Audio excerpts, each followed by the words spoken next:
ठाण्यात मनसेच्या वतीनं निवडणूक आयोगावर टीका करण्यात आली आहे। व्यंगचित्रातून निवडणूक आयोगावर जहरी टीका करण्यात आली आहे। पोस्टमध्ये डोळ्यावर पट्टी बांधलेला एक व्यक्ती पाहायला मिळतोय। याचाच आढावा घेतलाय लोकशाहीचे प्रतिनिधी मनीष गांगुर्डे यांनी। पाहूयात।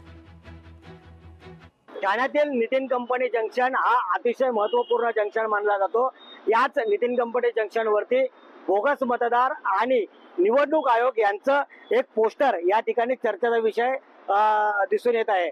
आपण पाहतोय की दुपार मतदार जे आहेत बोगस मतदार आहेत, या संदर्भात मुंबईमध्ये महाविकास आघाडी मनसेच्या वतीने मोठा मोर्चा काढण्यात आला होता आणि कुठेतरी निवडणूक आयोगाने याकडे लक्ष वेधावं, या याद्यांवरती लक्ष वेधावं यासाठी तो मोर्चा होता। पण मात्र या बॅनर मध्ये जो ठाण्यात आज लागलेला आहे, या बॅनर मध्ये प्रामुख्याने जे व्यंग काढण्यात आलं आहे, व्यंगचित्र काढण्यात आलं आहे, त्या चित्रामध्ये जो व्यक्ती आहे तो निवडणूक आयोग दाखवण्यात आलेला आहे आणि त्याच्या डोळ्यावरती ही काळी पट्टी बांधलेली आहे।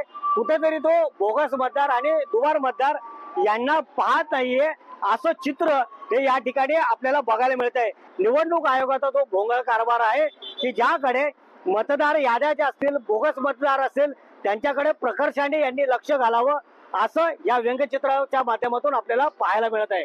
मनीष गांगुर्डे, लोकशाही मराठी, ठाणे। लोकशाही मराठी ऐका, पहा, जागरूक रहा।